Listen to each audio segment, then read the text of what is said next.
recordar un poquito de anatomía y fisiología renal. Objetivos: explicar la anatomía y fisiología renal, describirla de forma comunidad anatómica y funcional, y describir las vías de regulación que controlan el flujo sanguíneo y la filtración de orina y el mecanismo por el que algunas enfermedades y medicamentos pueden afectar dichas vías. Capítulos: tenemos un poco de anatomía renal, descripción ultraestructural del riñón, flujo sanguíneo renal y filtración glomerular, mecanismos renales para la regulación del equilibrio hidroelectrolítico y ácido base renal y funciones endocrinas renales. Bueno, yo les envío un caso clínico, no sé si lo han revisado. Recordar que el riñón es un órgano retroperitoneal, ¿no es cierto?, que básicamente tiene una altura de 11 a 12 centímetros, un ancho de 5.5 a 6 centímetros, un espesor de 3, y una relación córtico-medular que va de 15 a 20 milímetros, de 1.5 a 2 centímetros. Está irrigado por la arteria renal, a su vez tiene varias ramas, ¿no es cierto? Tenemos una rama segmentaria anterior superior, una arteria segmentaria apical, y todas estas van a terminar en arterias interlobares, arterias arqueadas, que a su vez van a dar lugar a las arterias radiadas o corticales o interlobulares, y a su vez a la arteria radiada perforante capsular, en algunos casos. En la anatomía ultraestructural vemos, ¿no?, la arteriola aferente, posteriormente se convierte en el capilar glomerular, arteriola eferente, su relación con el túbulo contorneo distal y su relación con las células justaglomerulares. Si hacemos un corte transversal, vamos a observar la cápsula, el espacio de Bowman, ¿no?, las células parietales epiteliales. Es importante esto porque muchas veces aquí es donde se van a desarrollar muchas enfermedades como las glomerulonefritis rápidamente progresivas, en las cuales va a haber una proliferación de estas células parietales epiteliales. Tenemos aquí también el lumen del capilar glomerular, tenemos las células mesangiales, que son las que unen estos capilares, y tenemos los podocitos o el epitelio visceral, ¿no?, que básicamente van a conformar el diafragma de filtración glomerular. A su vez, acá tenemos también la matriz mesangial, y todo esto que se ve en celeste es la membrana basal glomerular. En muchas de estas se van a asentar algunas glomerulonefritis, por ejemplo, la glomerulonefritis membranosa, que básicamente lo que hace es engrosar toda esta membrana basal, o las membranoproliferativas, en las cuales hay una proliferación de la matriz mesangial y de las células mesangiales, o del número de células inflamatorias que podrían estar implicadas acá. Bueno, aquí vemos una aproximación un poco mejor, vemos, ¿no?, el endotelio fenestrado, membrana basal glomerular, las células podocitarias o los podocitos y sus prolongaciones. Respecto a lo que es vascularización renal, recordar algo, ¿no? La arteria renal se divide en arterias segmentarias anteriores, posteriores, arterias interlobares, arcuatas, interlobulares, arteriolas aferentes. Estas a su vez dan lugar a 5 a 6 capilares glomerulares y retorna como arteriola eferente, capilares peritubulares y vasas rectas ascendentes, venas interlobulares, venas arcuatas, venas interlobares y terminan en vena renal. Entonces, recordar que la unidad estructural funcional es la nefrona, ¿cierto? La nefrona, vamos acá, ¿no es cierto?, que tiene una arteriola aferente, posterior a esto sale la arteriola eferente, y si se dan cuenta, esta arteriola eferente es la que va a irrigar casi todos los túbulos, ¿no? Hablamos de proximal, asa de Henle, distal, porque este nivel es donde se produce la reabsorción de algunos solutos que van a ser filtrados a este nivel. Por lo tanto, todo esto, si se dan cuenta, depende de la arteriola aferente. Imagínense que tengan un paciente en el cual va a haber una disminución de la presión arterial, ¿no?, un choque hipovolémico, sangrado, quemadura. ¿Qué es lo que va a pasar? Va a haber menor cantidad de sangre que va a llegar a la arteriola aferente.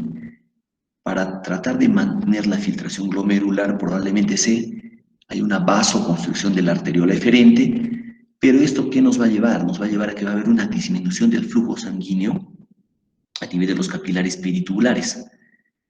¿Y esto a qué va a condicionar? A una isquemia y posteriormente necrosis de todas estas células tubulares, lo que nos lleva muchas veces a un cuadro clínico que se llama necrosis tubular aguda, en el cual hay oligoanuria.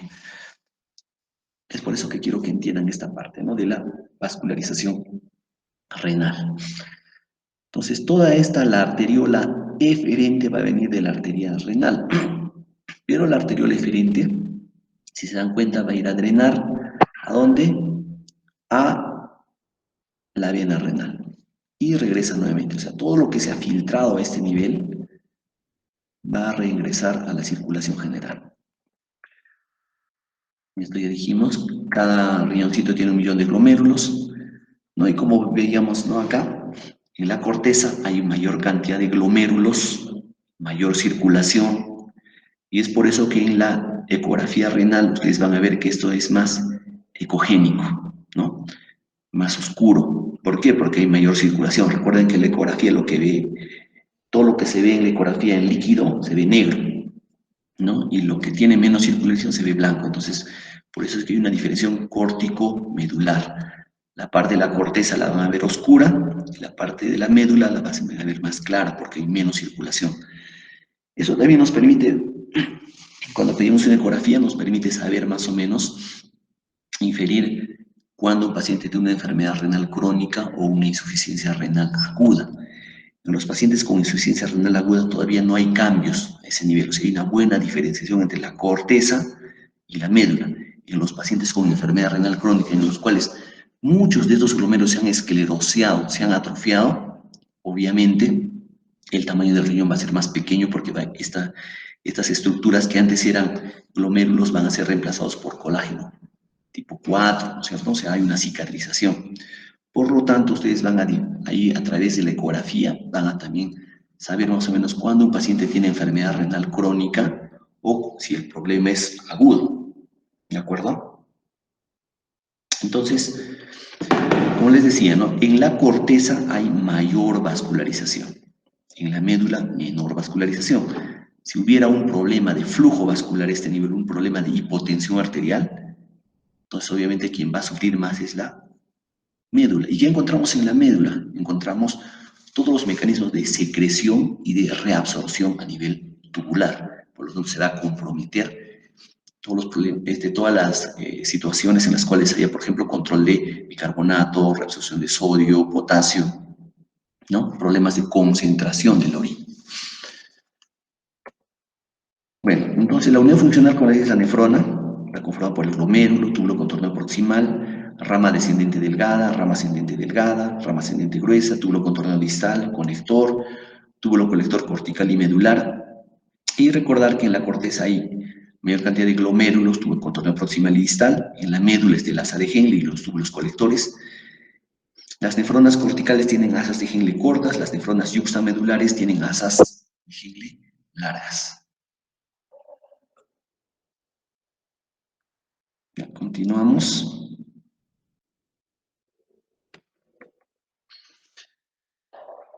Esto ya lo hemos visto. Entonces vamos acá. Como vemos acá, esta es una microfotografía electrónica de un glomérulo, básicamente del ovillo glomerular. Y en el medio decíamos que tenía células mesangiales, tiene una matriz mesangial, pero esa matriz mesangial tiene una actividad contráctil, ¿no? Porque hay dentro filamentos de actina, miosina y alfa-actinina, ¿no? Que permiten la expansión o la contracción de toda esa matriz. ¿De acuerdo? Lo vemos acá, que encima de la membrana basal glomerular se encuentran los podocitos, el epitelio visceral, que está comprendido básicamente sobre podocitos. Estos podocitos, a su vez, tienen pies. Esos pies, entre podocito y podocito, en sus prolongaciones podocitarias, encontramos el diafragma de filtración glomerular, que básicamente va a tener una carga positiva. Entonces, todas las moléculas que sean negativas no van a poder filtrarse por acá. Entonces, el endotelio que está acá, el endotelio glomerular, tiene poros de 700 Armstrong, 70 nanómetros. Luego tenemos la membrana basal glomerular, tiene poros de 40 a 45 Armstrong, de acá.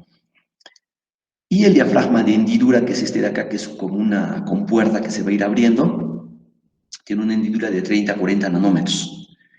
Y varias proteínas con carga negativa dentro de esta diafragma de filtración glomerular. A ver, un ratito, chicos, por favor. Estoy en clase. Ya, estoy en clase. Sí, te llamo después, ¿ya? Estoy ocupado. Entonces acá vemos, ¿no?, cómo va proyectándose, ¿no? Desde el riñoncito, glomérulos, prolongaciones podocitarias y el diafragma o la barrera de filtración glomerular.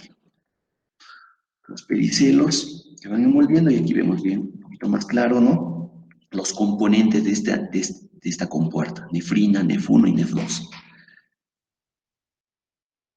Y aquí vemos una parte ultraestructural, ¿no?, lo que hace que estos podocitos no se caigan. Tenemos las proteínas de anclaje como la integrina, el distroglicano, ¿no?, que lo que hacen es anclar o hacer que se implante dentro de la membrana basal glomerular, que básicamente es colágeno tipo 4. Recordarles que acá, cuando vayamos viendo, hay algunas glomerulonefritis, en el cual el diana o el blanco de la agresión va a ser estas proteínas de anclaje. Entonces, cuando hay el sistema, que son como una especie de enfermedades autoinmunes, comienzan a dañar estas proteínas de anclaje, lo que va a haber es un desprendimiento de los podocitos. Por lo tanto, se va a perder la capacidad de compuerta que tiene el diafragma de filtración glomerular. Y va a haber síndromes nefróticos con proteinuria pesada, es decir, vas a tener proteínas de 8, 10, 11 gramos en 24 horas. ¿No? ¿Por qué? Porque se ha perdido prácticamente toda esta estructura. También hay glomerulonefritis en las cuales toda esta estructura de soporte del podocito que hace que no pierda su forma son blancos de algún tipo de glomerulonefritis como en las membranosas. Recordar un poco el flujo sanguíneo renal y la filtración glomerular. Recordemos que el riñón representa el 0,5% de la masa corporal y por él hace el 25% del gasto cardíaco, que es 500 mililitros, con flujo sanguíneo renal de 1,5 litros por minuto, y se filtran 600 mililitros de flujo plasmático. La tasa de filtración glomerular es de 125 mililitros por minuto, y de los cuales el 20%, si es 180 litros en 24 horas, solo se va a producir 1 litro de orina al día, porque de todo lo que se va a filtrar, la mayor parte se va a reabsorber, casi el 99% se va a reabsorber a nivel de los túbulos contorneados proximal, asa de Henle, distal y parte en el colector. Entonces, vamos a hablar un poquito de hemodinámica glomerular. Recuerden acá tenemos la arteriola aferente y la arteriola eferente. Si se incrementa la presión o se contrae la arteriola aferente, ¿no es cierto?, el flujo sanguíneo renal se va a ver disminuido, la presión neta de ultrafiltración va a estar disminuido. Entonces, ¿qué circunstancias, por ejemplo, hacen de que esto produzca una vasoconstricción? Por ejemplo, en el uso de AINES. Recuerden que los AINES inhiben las prostaglandinas y estas prostaglandinas lo que producen es vasodilatación.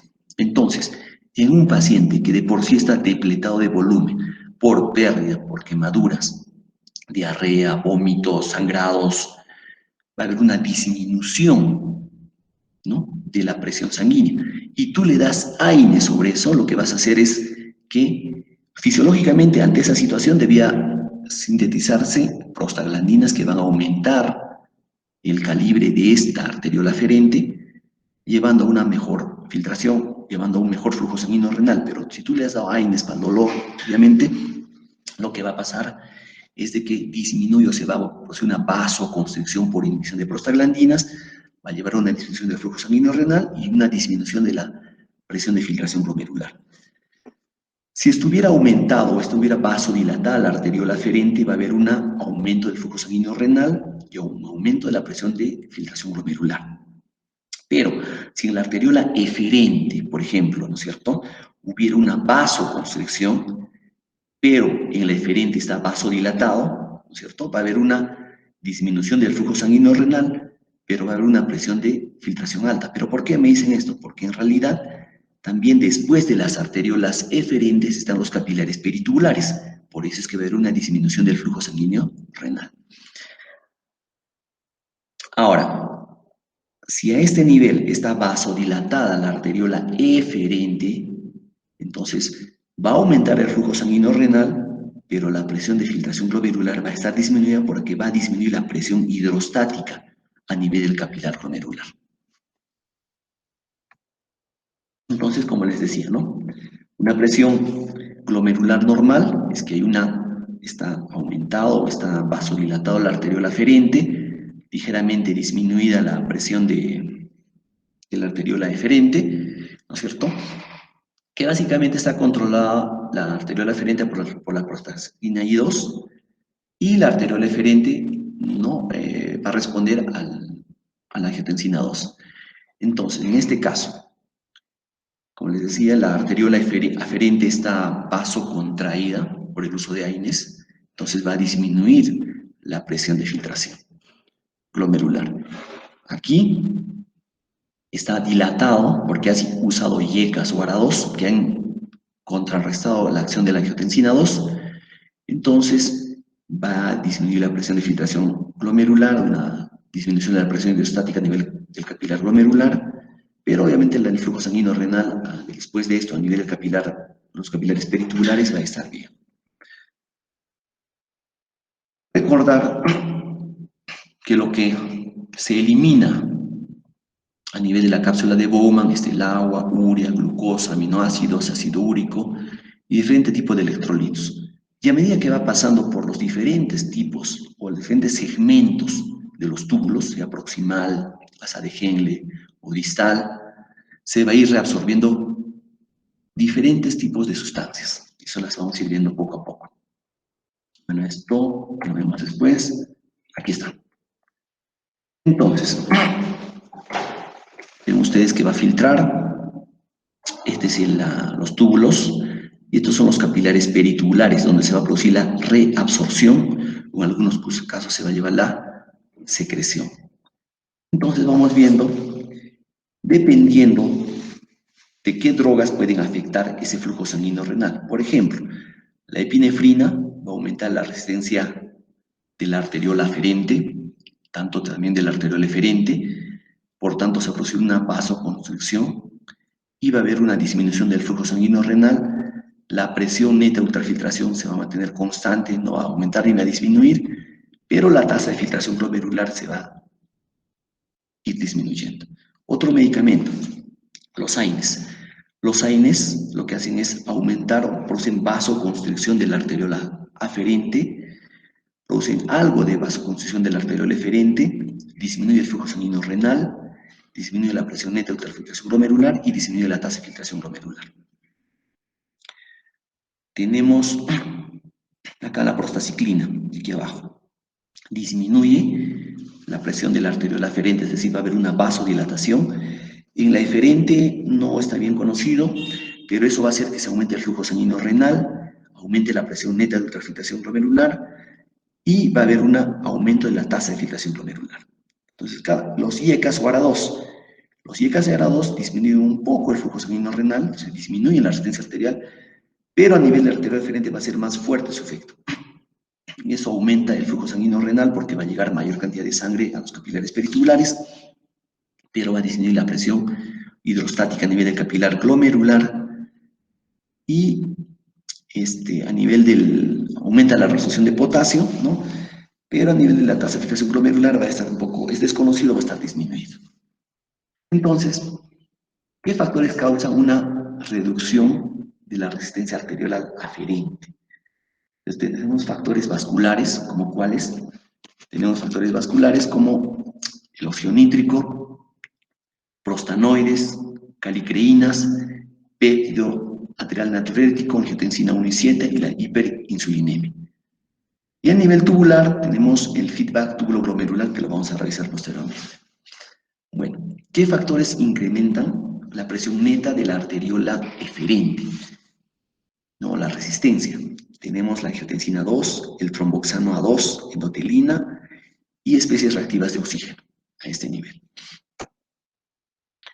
¿Qué otros mecanismos encontramos nosotros o renales para la regulación del equilibrio hidroelectrolítico y ácido base renal? Primero, la filtración glomerular, ¿no? Que básicamente lo que hace es permite que tú elimines solutos que no sean necesarios para tu cuerpo, ¿no? A este nivel. Se produce la filtración y posteriormente las cosas que sí son útiles se van a reabsorber, van a pasar a los capilares peritubulares y van a llegar a la vena renal y regresan a la circulación sistémica. Pero va a haber también a este nivel algunos capilares, bueno, los capilares peritubulares van a producir una secreción a nivel del tubo y posteriormente se produce la excreción. Entonces, tenemos varios mecanismos de reabsorción de estos elementos a nivel tubular. Tenemos difusión simple y difusión facilitada. Difusión simple, básicamente, donde las partículas atraviesan las membranas permeables, ¿no?, sin gasto de energía a favor de un gradiente electroquímico de concentración. En la difusión facilitada, ¿no?, hay un transporte transmembrana de un solo soluto por una proteína, pero sin consumo de energía y requiere la activación, ¿no?, la generación de un gradiente de concentración. Y la difusión por un poro o canal también es facilitada, puesto que solo permite el paso de un solo elemento, nada más. Tenemos el transporte activo primario y secundario. En el primario, como vemos acá, ¿no es cierto?, hay una proteína que consume energía, como puede ser ATP, ¿no es cierto? Tenemos bombas de sodio, potasio, ATPasa, que mueven moléculas de sodio del interior y retiran moléculas de potasio. Pero en este transporte activo secundario, lo que se ocasiona también es, junto con ese movimiento, va a arrastrar algunos tipos de proteínas o electrolitos en contra de ese gradiente electroquímico. Entonces, en el transporte de sodio, recuerden que en el filtrado glomerular hay un contenido de sodio de 140 miliequivalentes por litro de filtrado, que básicamente es casi similar al plasma, ¿no? Entonces, en un filtrado de 180 litros va a haber una gran cantidad de sodio que se va a filtrar. Pero esta reabsorción de sodio se va a dar generalmente en el túbulo contorneado proximal. ¿En qué porcentaje? 65%. ¿No? ¿Con quiénes va a ir eso? ¿No? Va a ir con bicarbonato, cloro, fósforo, glucosa, aminoácidos, lactato y transporte con hidrogeniones. A este nivel van a actuar los inhibidores de la anhidrasa carbónica, produciendo también la liberación de sodio a nivel del asa de Henle, distal. O sea, ahí es donde vuelve a reabsorberse lo que evita que se reabsorba a nivel del túbulo contorneado proximal. Ahora, la angiotensina 2 y las catecolaminas estimulan la reabsorción de sodio. Entonces, en el asa de Henle se reabsorbe el 25% del sodio filtrado en el segmento delgado por difusión pasiva. Y en el grueso ascendente, por una proteína transportadora que es el 2-cloro-1-sodio-1-potasio. Ahí es donde va a actuar los diuréticos de asa, ¿no? Los diuréticos de asa como la furosemida, ácido teacrínico, bumetanida, toracemida y metalozón. Entonces, todo este potasio que va a quedar en la luz tubular va a migrar posteriormente en forma retrógrada a través de los canales rombo, ¿no?, generando una carga positiva en la luz tubular que favorece la reabsorción paracelular de otros cationes como cuáles, calcio y magnesio. O sea, va jalando ese potasio, va jalando calcio y magnesio. ¿Por qué es importante saber esto? Cuando tú te excedes con el uso de los diuréticos de asa y llevas a hipocalemia, porque hay una gran pérdida de potasio por la orina, también tienes que reponer magnesio, porque junto con el potasio también se va a perder magnesio.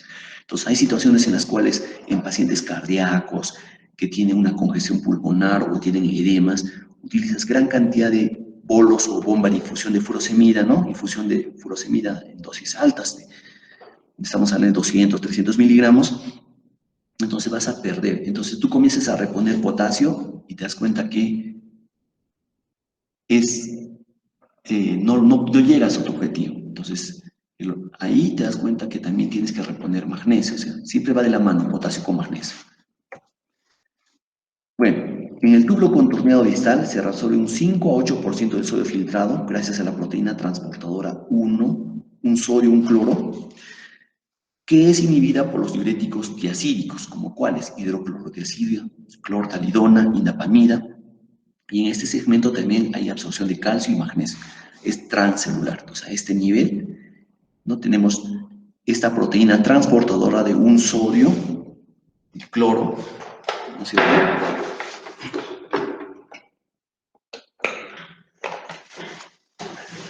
¿no?, donde actúan los diuréticos tiacídicos. A nivel de los túbulos colectores, también se va a ver algo de reabsorción de sodio. ¿no?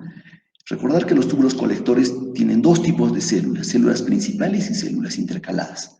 Las células principales reabsorben el 3% del sodio filtrado a través de los canales sensibles a la aldosterona en la membrana luminal, pero van a ser o pueden ser inhibidos por los diuréticos como amiloride y triamteride. La espironolactona, eplerenone y fenerenone obran por un efecto antagónico sobre la aldosterona en la membrana vasolateral. A este nivel van a actuar los péptidos natriurético auricular y cerebral, que tienen un efecto natriurético, ¿de acuerdo? Veamos acá.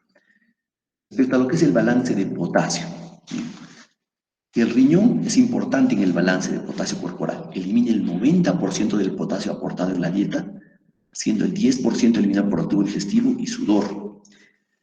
A nivel del túbulo contorneado proximal se reabsorbe el 67% del potasio filtrado y en la rama ascendente del asa de Henle un 20%. En los túbulos contorneados distales colector se puede intentar secreción o reabsorción dependiendo de la cantidad de potasio que tú tienes en el cuerpo. En condiciones en las cuales hay pérdida de potasio, por ejemplo, diarreas, vómitos, se reabsorbe el 11% del potasio filtrado con una excreción global de solo 1%. Si la ingesta es alta en las mismas áreas, se secretan de 10 a 15% para una excreción de 15 a 80% del potasio filtrado. Estamos viendo acá. Respecto al agua, de 180 litros que se filtran, se reabsorben de 177 a 178 litros. En el túbulo contorno proximal se reabsorbe el 67% por ósmosis, en el asa de Henle el 67% por ósmosis. Recuerdan que esta médula es, la osmolaridad es más alta, ¿se acuerdan del mecanismo de contracorriente? ¿Cierto? En el asa de Henle, como les decía, se reabsorbe el 15% en los segmentos del grado descendente a favor de los canales de agua, aquaporina 1, y en la rama ascendente es impermeable al agua. En el túbulo contorno distal se reabsorbe del 8 al 17% del agua filtrada, y en los túbulos colectores 5% del agua filtrada por canales de agua, que puede ser aquaporina 2, sobre todo en las células principales, en presencia de hormona antidiurética. La ADH, respecto a la ADH, ¿no? La ADH determina que se produzca una orina concentrada de 1200 miliosmoles por litro o diluida de 50 miliosmoles por litro, que va a depender de la ingesta de líquidos del individuo o de las condiciones. ¿Dónde se produce la ADH? En el núcleo supraóptico y paraventricular del hipotálamo, por neuronas magnocelulares, y es almacenada en gránulos en la neurohipófisis o en la hipófisis posterior. ¿Cuál es su función? Mantener la osmolaridad plasmática en rangos de 285 más o menos 5 miliosmoles por litro. Entonces, hay receptores osmolares que están localizados en el hipotálamo que van a responder a estos osmoreceptores. Hay presorreceptores sensibles a cambios en la distensión de las estructuras, es decir, de la vena o de la aurícula, o vasos pulmonares, y algunos que son de alta presión que están localizados en el arco aórtico y en el seno carotídeo que están acá.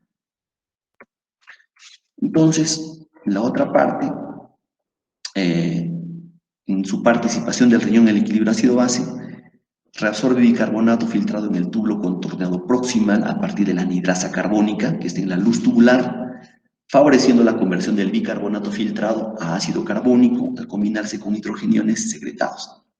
También regenera bicarbonato titulado tanto en el túbulo contorneado proximal como en el distal, y sintetiza amonio a partir de la glutamina que es secretado en el túbulo contorneado proximal y participa activamente en la eliminación de nitrogeniones secretados distalmente. Secreta activamente hidrogeniones para los hidrogeniones y ATPasa, ¿ya? Vamos acá. ¿Qué funciones endocrinas más tiene el riñón? Es un repaso rápido, que ustedes ya lo saben bien. Renina, se sintetiza en las células yuxtaglomerulares, ¿no? Células yuxtaglomerulares, ubicadas en la arteriola aferente.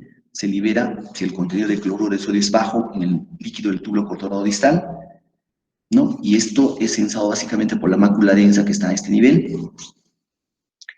Y la renina actúa sobre el angiotensinógeno, convirtiendo la angiotensina 1, quien por acción de la ECA, o enzima convertida de la angiotensina, se convierte en angiotensina 2, que produce acción vasoconstrictora directa y estimula la reabsorción de sodio y cloro. También libera aldosterona en la glándula suprarrenal, con retención de sodio y agua en el túbulo colector, restaurando la volemia, presión arterial sistémica y flujo sanguíneo renal. Entonces, Esta renina básicamente se activa cuando hay una disminución de la concentración de cloruro de sodio a nivel del túbulo contorneado distal. También actúa en la síntesis de la vitamina D, es decir, activa la vitamina D, ¿no? Porque esta vitamina D va a estimular la absorción intestinal y reabsorción renal de calcio y fósforo, inhibe la secreción de paratormona y favorece la maduración de osteoclastos. La 25-hidroxivitamina D3, calcidiol, son filtradas en el glomérulo y reabsorbidas por las células epiteliales del túbulo contorneado proximal, donde van a experimentar una segunda hidroxilación renal en posición 1 por la enzima 1-alfa hidroxilasa, para dar lugar a la vitamina D activa o 1,25, ¿no? O hidrocalciferol o calcitriol. Y esto es importante porque en los pacientes con enfermedad renal crónica dejan de producir esa síntesis, ¿no? Acumulan fósforo, se activa la paratormona, esto lleva a una enfermedad que se llama osteodistrofia renal. Pues dependiendo de la cantidad de paratormona, de la PTH, es que se les da o no se les da calcitriol a los pacientes. También produce la síntesis de eritropoyetina, que es importante en el proceso de maduración del glóbulo rojo. Se sintetiza en el riñón por fibroblastos intersticiales que están localizados en la corteza interna y médula externa, cerca de las células del epitelio tubular y capilares peritubulares. Ahí es donde se sintetiza la eritropoyetina, que es una glicoproteína con capacidad de fijarse al receptor EPO de las células progenitoras eritroides BF1E y CF1E, impidiendo que éstas activen su apoptosis y por lo tanto estimulan la posterior maduración a glóbulos rojos. Bueno, hasta acá vamos a avanzar esta parte, pero quiero que revisemos el caso clínico que yo les he proporcionado. No sé si lo han revisado.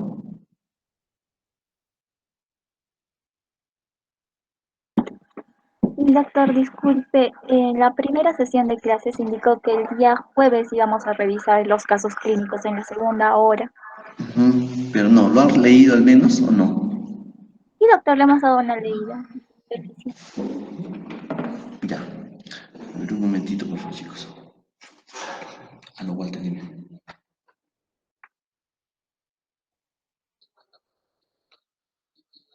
Ya vamos a ir para recogerlo ya entonces. Ya Walter, te llamo. Listo. Bueno, chicos, en todo caso, yo quiero revisar ese caso. Un momentito, por favor. Aquí está.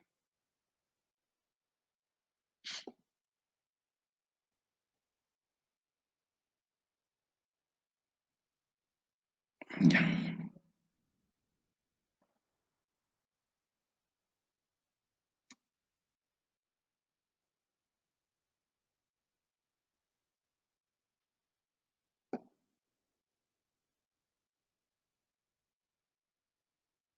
A ver. Bueno, se trata de un varón de 70 años, de 80 kilos de peso aproximadamente, que ingresa por emergencia por presentar deposiciones líquidas. Ya. ¿Qué observaríamos acá? ¿Qué nos indica esto? ¿No? Hay discreta dificultad respiratoria, a los 48 horas de ingreso presenta dificultad respiratoria intensa, motivo por el cual es intubado, posteriormente ingresa en ventilación mecánica con uso de vasopresores, noradrenalina 15 cc por hora, cobertura antibiótica con ceftriaxona, 2 gramos cada 24 horas y clindamicina 600 miligramos cada 8 horas, ¿no? Desde el día de ayer presentó 20 cc por hora. Entonces, díganme, ¿qué mecanismos se han comprometido acá?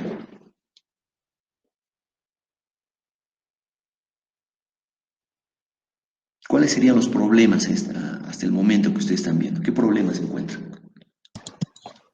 Doctor, podría ser una deshidratación, pero también una depresión de volumen sanguíneo. Claro.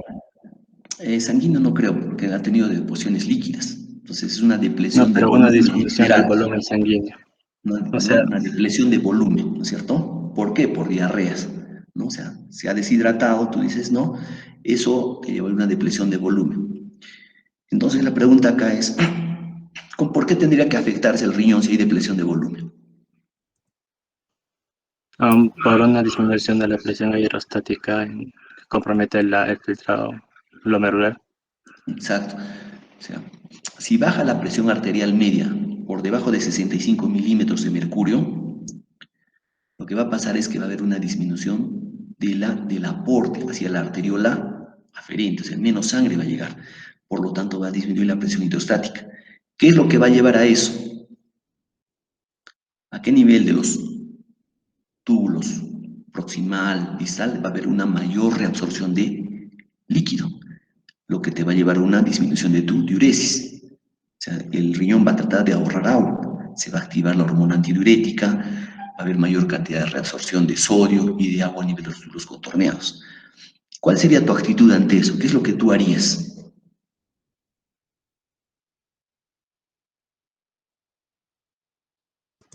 Intentar aumentar el filtrado glomerular, doctor. ¿Cómo harías para intentar aumentar el filtrado glomerular? Probablemente administrando fármacos que contraigan la arteria deferente para aumentar el tiempo en que esté en el glomérulo. ¿Ya? ¿Qué otra? Bueno, esa es una opción, ¿no? Pero ¿cuál sería lo más lógico? A ver, ¿alguien que quiera opinar? Rehidratar al paciente. Claro, Reponer líquidos, doctor. exacto, porque si tú has perdido líquidos, ¿no es cierto? Lo lógico es que tú repongas esos líquidos. Pero acá es el problema. ¿Por qué le pusieron noradrenalina de frente?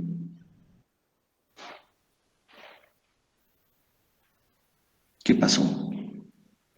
Quizá estaría en shock, doctor. Probablemente tu paciente esté en shock. Y la pregunta es, ¿qué tipo de shock es? ¿Es un shock hipovolémico? ¿Es un shock séptico? ¿Qué tipo de shock ha pasado en este paciente? Hipovolémico, doctor, por Hipovolémico. la deshidratación. Claro, eso es lo lógico, ¿no es cierto? Pero acá lo que ha pasado es que a las 48 horas de ingreso presenta dificultad respiratoria intensa, dice. ¿Por qué? ¿Por qué ha presentado dificultad intensa si le han repuesto volumen? ¿Qué ha pasado? Entonces ha pasado lo siguiente, chicos. Tú tienes un tiempo para reponer volumen, solo un tiempo nada más, en el cual esa falla renal aguda que era prerrenal, ¿no es cierto? O sea, por falta de aporte, no había una buena presión arterial, no llegaba en una cantidad adecuada la sangre hacia el riñón y de modo que filtre, ¿no? Y hay una buena diuresis y hay una buena depuración, ¿no es cierto? Entonces tú tienes un tiempo, recuerden que incluso en los esquemas que les he mostrado dicen, ¿no? La arteriola aferente tiene mayor calibre que la arteriola eferente.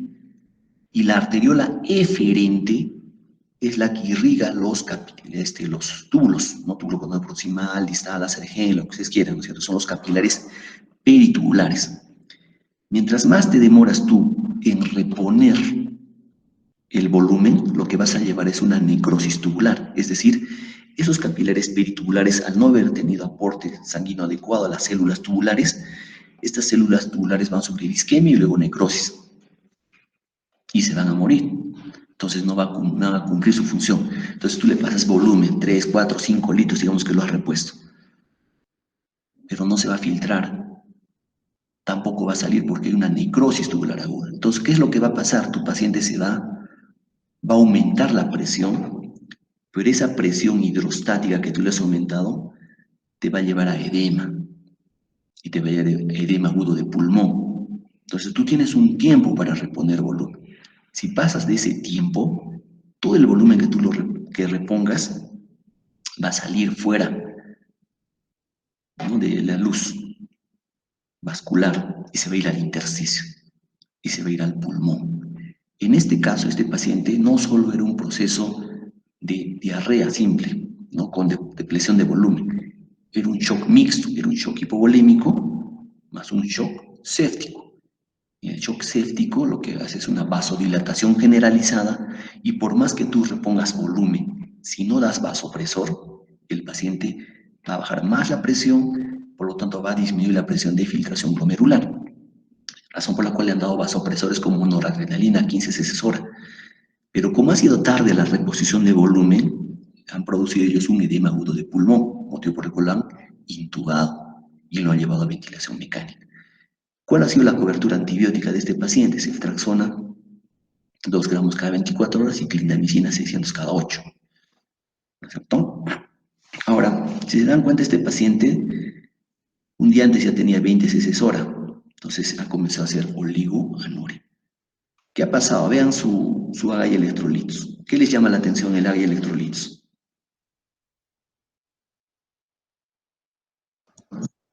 La presión Su pH, de doctor. CO2, de oxígeno y el pH. El pH. pH. ¿Qué más? ¿Algo más? ¿Nada más? Potasio, El anion gap está por encima del límite normal. Exacto, el anion gap está alto. ¿Cómo están los leucocitos? elevado. Elevados. Entonces, ¿eso qué te lleva? Te lleva a pensar que es un proceso de sepsis. ¿No? Sepsis. Probablemente sea de origen bacteriano. Tus abastonados están en 2, ¿no? Tus segmentados están en 93. ¿Cómo está la creatinina? Muy elevado. Elevado. Está en 8.12. ¿Cómo está la TGO y TGP? Elevado. Elevado. La urea también está alta. ¿Ya? Entonces, este paciente, si se dan cuenta, también ya tenía un proceso, ¿no? Probablemente hepático, ¿no? Porque ya tenía TGO y TGP alta, que son marcadores de falla hepática. Y la albúmina estaba en 2.70. Si ya este paciente luego, ya de fondo tenía un problema hepático, cirrosis probablemente, ¿no? En el cual hay una disminución de la síntesis de albúmina, TGO y TGP estaban altas. Sobre eso, sobre este paciente, ha tenido diarrea, se ha infectado y ha tenido ventilación mecánica. Entonces, este paciente tiene varios problemas. Entonces, si tuviéramos que verlo así en general, ¿cuáles serían los problemas de este paciente? Empezando. Ya viendo el contexto ya.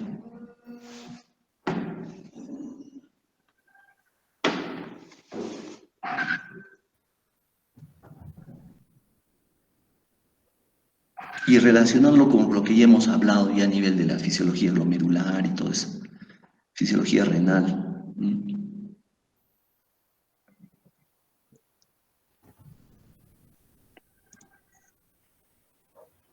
Una falla renal aguda, doctor. Ya, eso sería un problema, ¿no es cierto? Bueno, asociado, ¿no? Pero el principal problema, ¿cuál sería? Shock séptico.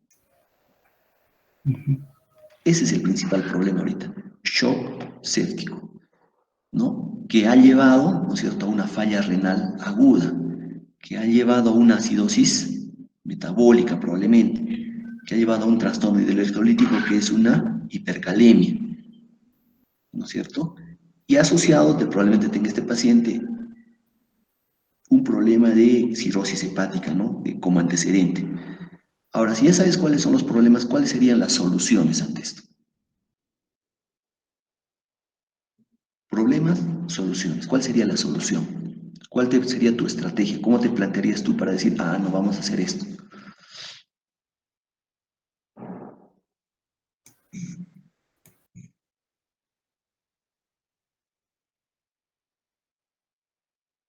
Ahí la delegada. Doctor, Sí, ¿cuál sería la solución? ¿Qué harías tú? Ya tienes los problemas, ya. Hemos dicho shock séptico, falla renal aguda, hipercalemia, ¿no? ¿Qué vas a hacer tú para resolver ese problema? primero estabilizar la hipovolemia, doctor. Está en shock séptico.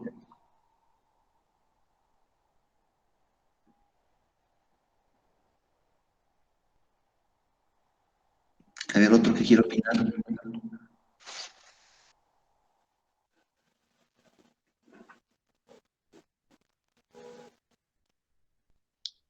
Gerson Alexis.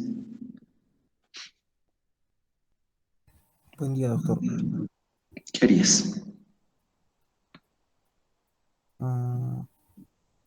Estabilizar la hemodinámica, doctor. Ya, ¿cómo? A ver, dime, ¿cómo harías? Mm,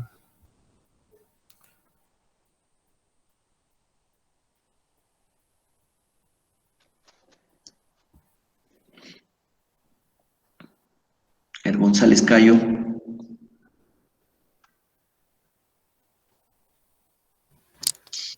Presente, doctor. ¿Qué harías, González? Mm, Primero, en esta presentación lo que hemos hecho tratar de entender lo que es fisiológico, ¿no es cierto?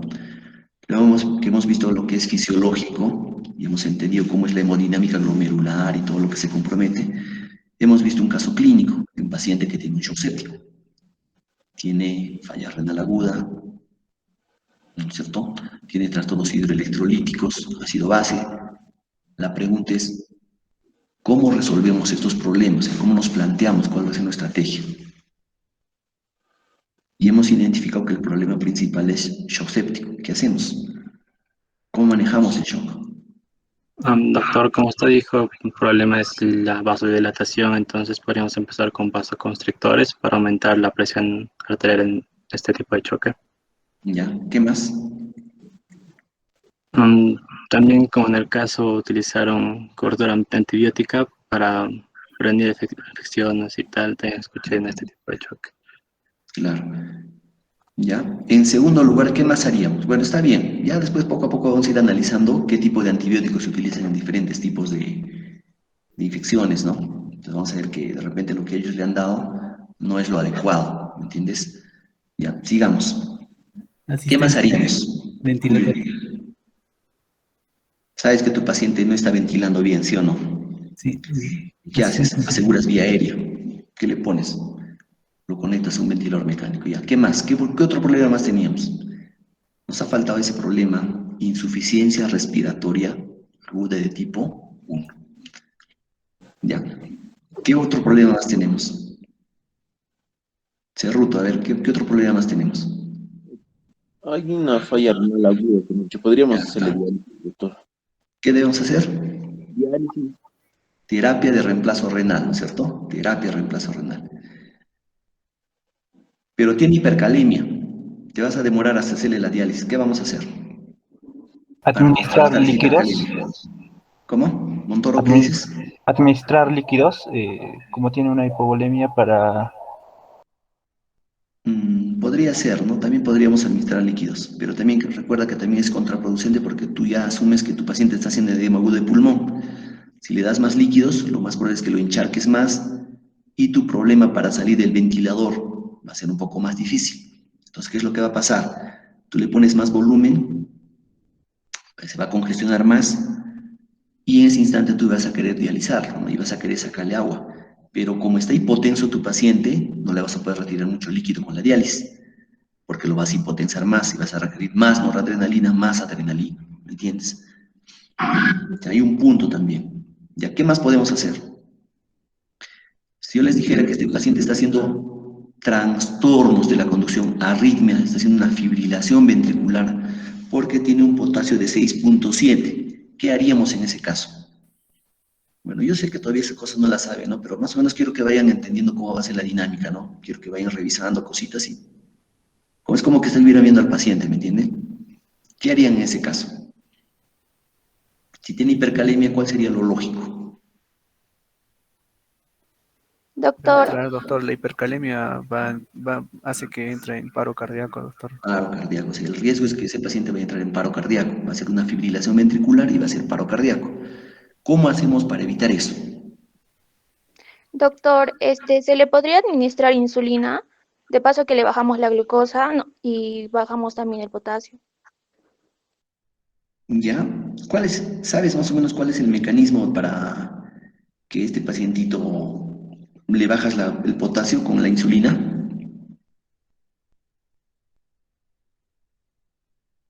Es que, doctor, a lo que me acuerdo más o menos es que el potasio trabaja con los glúteos. No. Trabaja con la bomba de sodio-potasio ATPase. La insulina estimula esa bomba. Entonces hace que todo el potasio que está en el extracelular ingrese al intracelular. Pero eso solo es un tiempo, ¿sí o no, chicos? Porque después va a volver a salir. ¿Cuál sería lo lógico para bajar ese potasio? Retirarlo de tu cuerpo, ¿sí o no? Sacarlo de tu cuerpo. Entonces, ¿para eso qué necesitas? Diuréticos o diálisis. Entonces ustedes dirían, podemos usar furosemida, ¿sí o no? La furosemida, recuerden que inhibe esa bomba de sodio-potasio ATPase, hace que la furosemida salga. Pero también quiero que recuerden algo, probablemente este paciente ya esté en necrosis tubular aguda. Por lo tanto, darle furosemida no va a haber actuar porque esa célula donde tenía que actuar, esa célula tubular donde tenía que actuar, probablemente ya esté necrosada. Y va a ser disfuncional tu bomba de sodio-potasio ATPase. Pero hasta que lo dialices, probablemente este paciente fallezca, ¿no? Por un paro cardíaco. Entonces, ¿qué deberíamos hacer en este caso, chicos? Doctor, ¿me escucha? Sí, Laura. Doctor, en el hospital se suele dar gluconato de calcio. Ujú. Y más o menos, ¿por qué le dan gluconato de calcio? ¿Has investigado así? ¿Te llamó la curiosidad de decir, oye, ¿por qué le dan gluconato de calcio? Esto corrige la hipercalemia, doctor. Pero ¿cómo así lo corrige? Aumenta el umbral, creo, doctor. Exacto, eso es. En realidad, ¿te acuerdan a nivel cardíaco? Hay una repolarización, ¿no es cierto? Una despolarización. Entonces va a aumentar ese umbral. De modo que eso te da más o menos una hora de tiempo, ¿no? Entonces tú ves que tu paciente ya está haciendo fibrilación ventricular, por ejemplo, está haciendo fibrilación ventricular, tú le das potasio hasta que vuelva a ritmo sinusal, que diga, mejor dicho, gluconato de calcio hasta que vuelva a ritmo sinusal. Y eso te da una hora de tiempo. En esa hora de tiempo tú ya lo puedes ingresar a diálisis, colocarle el catéter, ponerlo a máquina, porque no va a ser rápido. De repente tú lo vas a ver así, ¿no? Rápidamente tú quieres actuar, entonces das gluconato de calcio. El tiempo de acción del gluconato de calcio es solo una hora nada más. Entonces tú tienes que estar dando constantemente. ¿Cuál es el riesgo de que produzcas hipercalcemia? Ya bueno. En todo caso, para el día jueves, ya que vamos a hacer un poquito más tarde, porque yo el día jueves estoy de retorno y no sé hasta qué hora